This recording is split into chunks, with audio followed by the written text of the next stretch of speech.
Beerzerker. Alright then. It's Big Rock Honey Brown Lager. See? 5%. Okay. So, anyway, they got, real honey and, nugget and fuggle hops, caramel, blah, blah, blah, blah, blah, auburn in color. That's the rundown. Alright, so, Big Rock out of Calgary, Alberta. Okay, Calgary. Oh, there we go. The cap is on there.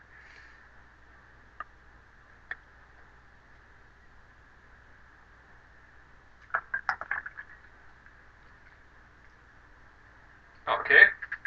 Nice. Okay, it's one of these kind of lagers. You know the kind? Kind of a low carb, nice, a nice head on there. Like these amber lagers. They're usually pretty nice. Great aroma, smelling very, very beer-like.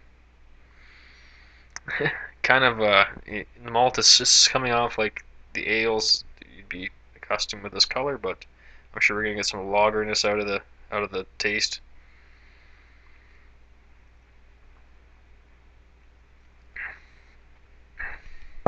Oh yeah. I chilled this one down especially.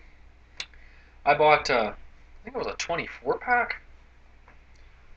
Maybe this is a 12 pack. Something like, yeah, I bought a 12 pack of this. I've been drinking quite a bit of it, and I do recommend getting it. You know, it does taste a little bit mass produced, a little bit, but not much. It's pretty good. And these lagers, though, they're kind of like that, like even from the craft brew, because they're so clean and kind of filtered. You know, and the lagers are kind of crisp and everything, so they kind of come off because you're used to lagers being the mass-produced beer. So maybe that's just a association. I'm just One craft beers I kind of come to expect an ale that's thick and gritty and unfiltered kind of thing.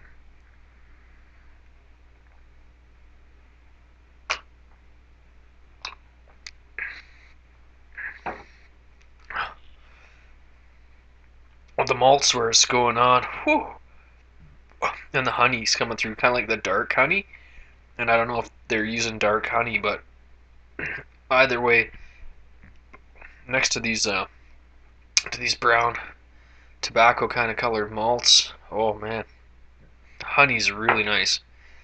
And then you get the lager Christmas to the body, crispness, um, the bite, very thirst quenching kind of beer, uh, with all kinds of maltiness to it, but it's not really overly sweet, even though it's probably packed full of honey.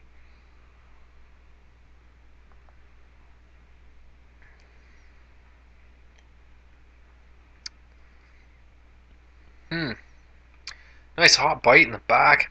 A little bit, and kind of like that lager, yeah, that kind of lagerness in the back, that kind of bite, and then on as the beer kind of goes down, get that lager bitterness.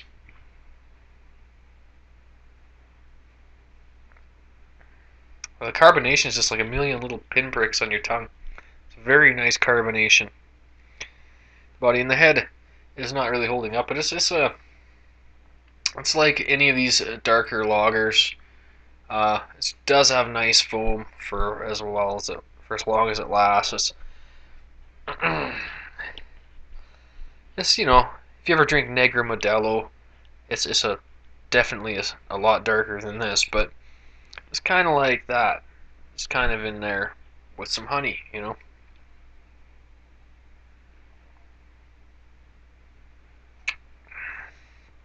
It's quite drinkable.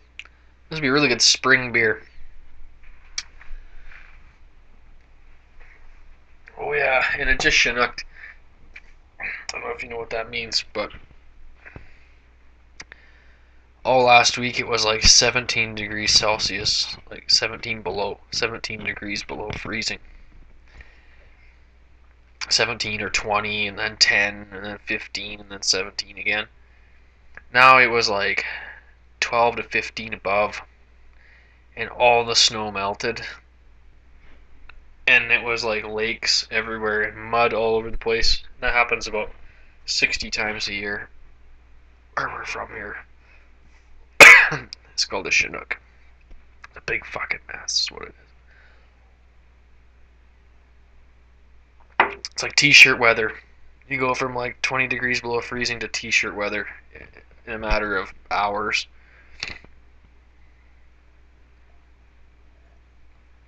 Comes along with a lot of wind. That's what creates it, hot wind. And that's where this is from, Calgary. There's lots of Chinooking going on there today, I'm sure.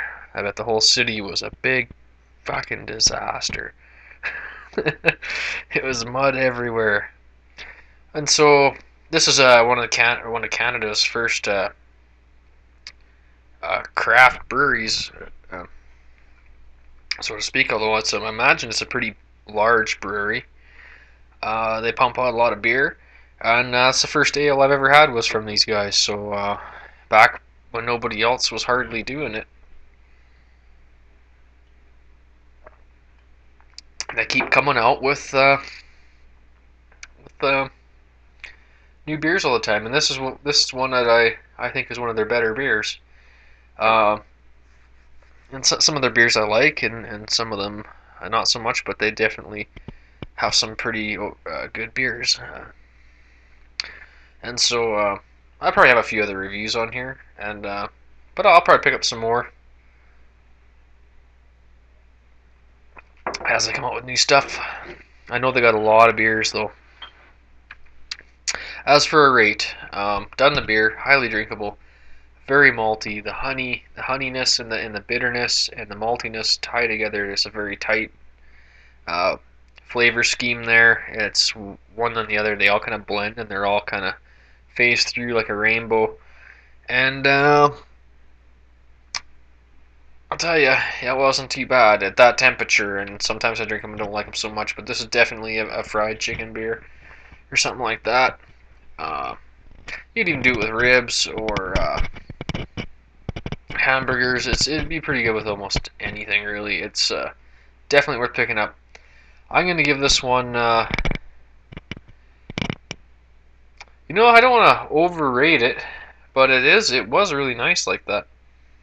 Great flavor, really enjoyable. And as for party lager people, this might be an introductory beer to expand your palate.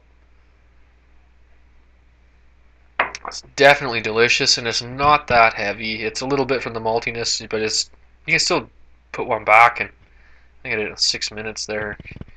On a hot day, it wouldn't last that long, so I don't know. I was gonna say 8, but I think it's definitely worth a 9. And that might be a bit low. There's nothing wrong with it. So I'm gonna 9. I'm gonna give it a 9.5 out of 11. And that might be a little low, it might be a little bit high. And if I drink some more of it and I find that I'm not liking it as much, maybe I'll review it. But I'm thinking 9.5. That was totally kick-ass. Totally pick it up. And experience the honey lager. It's gotta be good. It's gotta be good.